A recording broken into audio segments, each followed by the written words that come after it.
30 முக்கோடி தேவர்கள் வணங்கும் மகாதேவராகிய சிவபெருமான் முதலும் முடிவுமானவர். இவரோட சக்தியை நம்மளோட கற்பனை கூட பண்ணி பார்க்க முடியாதுங்க. அந்த ஆதியும் மந்தமும் இல்லாத ஈசனுடைய முதல் 10 சக்தி வாய்ந்த வடிவங்களை தான் நம்ம இந்த வீடியோல பார்க்க போறோம். சோ வீடியோவை ஸ்கிப் பண்ணாம முழுமையா பாருங்க. வீடியோக்கு போறதுக்கு முன்னாடி யாருக்கெல்லாம் சிவபெருமான பிடிக்குமோ ஒரு லைக் பண்ணுங்க. முக்கியமா அவங்களோட ஃபேவரட் காட் யாருன்னு இப்பவே கமெண்ட்ல சொல்லுங்க. சப்ஸ்கிரைப் பண்ணாதவங்க நம்ம சேனலை சப்ஸ்கிரைப் பண்ணி அந்த பெல் ஐகானை கிளிக் பண்ணிக்கோங்க. வாங்க இப்ப வீடியோக்குள்ள போலாம். நீங்க கேட்கலாம், சிவபெருமானுடைய சக்தி எல்லையற்றது, அதை எப்படி நீ வரிசைப்படுத்தலாம்னு. ஆனா அவர் தனது வடிவத்துக்கு ஏற்ற மாதிரி தனது சக்தியை மாற்றி அமைத்து எல்லாருக்கும் அருள் பாலிப்பாரு. சரி வாங்க அந்த 10 வடிவங்களை பார்ப்போம். 10வது இடத்துல இருக்கிறது தட்சிணாய மூர்த்தி வடிவம். கல்வி, ஞானம், ஆன்மீக உணர்வு, தியானம் போன்ற அத்தனை அம்சங்களையும் உள்ளடக்கிய வடிவங்க இது. இந்த வடிவத்தை வணங்கினா இருள் நீங்கி நம்மளோட மனது ஒருநிலைப்படும், சிந்தனை தெளிவாகும். இந்த வடிவத்தை சிவன் ஏன் எடுப்பாருன்னா, பிரம்மாவினுடைய மகன்களான சனக சனந்தர குமாரர்கள் ஞானம் பெறுவதற்காக குருவினை நாடி சென்ற போது பிரம்மா படைப்பு தொழில மூழ்கி இருப்பாரு. திருமால் பால் கடல்ல துயில் கொள்ளுவாரு. பின்பு இவர்கள் சிவனை நோக்கி செல்வாங்க. இதனை உணர்ந்த சிவபெருமான் தானும் தவத்தில் இருப்பதை கண்டால் பிரம்மகுமாரர்கள் ஏமாற்றமடைந்து விடுவார்கள் என்று 16 வயது சிறுவனாக விருட்சத்தின் கீழ் அமர்ந்து பிரம்மகுமாரர்களை சீடர்களாக ஏற்பாரு.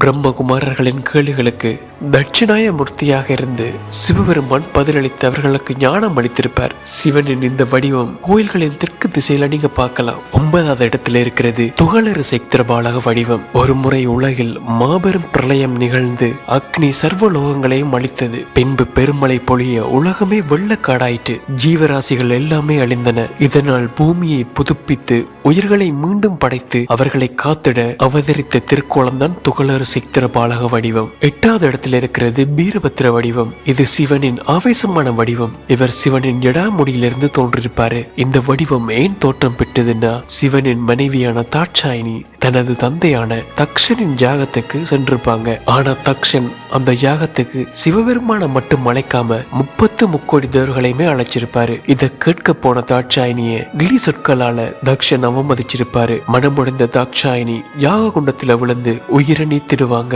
இதனால கோபம் கொண்ட சிவபெருமான் தன் ஜடாமுடியிலிருந்து வீரபத்திரரை தோற்றுவித்திருப்பாரு. கோபத்தின் முழு ரூபமான இவர் தக்ஷனின் தலையை வெட்டி அவரின் அகங்காரத்தை அழிச்சிருப்பாரு.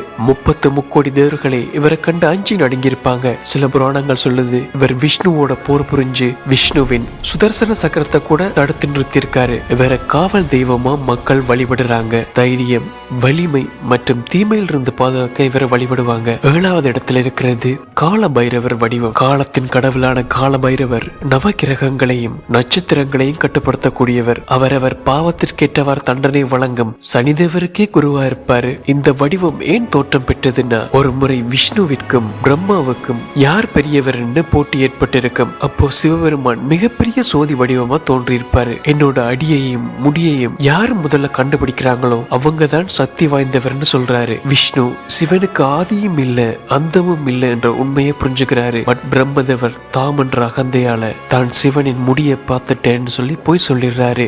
அப்போதான் சிவன் கால பைரவரை தோற்றுவித்திருப்பாரு. அவர் பிரம்மாவின் 5வது தலையை வெட்டி எடுத்து அவரின் செருக்க அளித்திருப்பாரு. காலத்தையே கட்டுப்படுத்தக்கூடிய கால பைரவர் தன்னை சரணடையும் பக்தர்களை பாதுகாப்பவர் என்றும் அவர்களின் எதிரிகளை அழிப்பவர் என்றும் நம்பப்படுகிறது. 6வது நம்ம பார்க்க போற வடிவம் சரபேஸ்வரர் வடிவம்.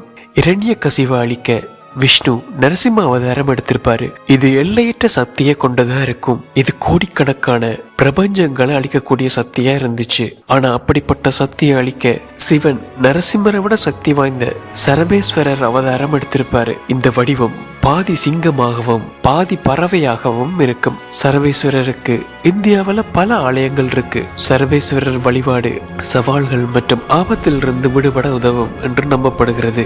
5வது இடத்துல நம்ம பார்க்க போறது அர்த்தநாதீஸ்வரர் வடிவம். ஆணும் பெண்ணும் சரிசமம், சக்தி இல்லையில் சிவம் இல்லை என்று உண்மையொரு பாகனாக காட்சி அளித்த வடிவம். இதற்கு ஒரு புராண கதை இருக்குங்க. பிரிங்கி மகரிஷி சிவனை மட்டுமே வழிபடுவாரு. பார்வதி தேவியை இவர் வழிபடுவதில்லை. இதனால கோபம் உண்டான பார்வதி தேவி பிரிங்கி முனிவர் சிவனை வழிபட வரும்போது சிவனுடன் சேர்ந்து அமர்ந்திருப்பாங்க. இப்போது பிரிங்கி முனிவர் பண்டுருவம் எடுத்து சிவனை மட்டும் சுற்றி வழிபடுவாரு. இதனால் கோபமுற்ற பார்வதி அவருக்கு தண்டனை வழங்கி பின் சிவனின் உடலில் ஒரு பாதி இடம் பெறுவாங்க. இந்த வடிவம் சிவனுடைய சக்தியினுடைய அம்சத்தை பெற்ற வடிவம் என்பதால இந்த சக்திக்கு எல்லையே கிடையாதுங்க. அர்த்தநாதீஸ்வரரை வழிபடுவதால கணவன் மனைவிக்கான ஒற்றுமை மேம்படும் மற்றும் மங்கள காரியங்கள் தடையின்றி நடைபெறும் என நம்பப்படுகிறது. நாலாவதா நம்ம பார்க்க போற வடிவம் திரிபுராந்தக வடிவம்.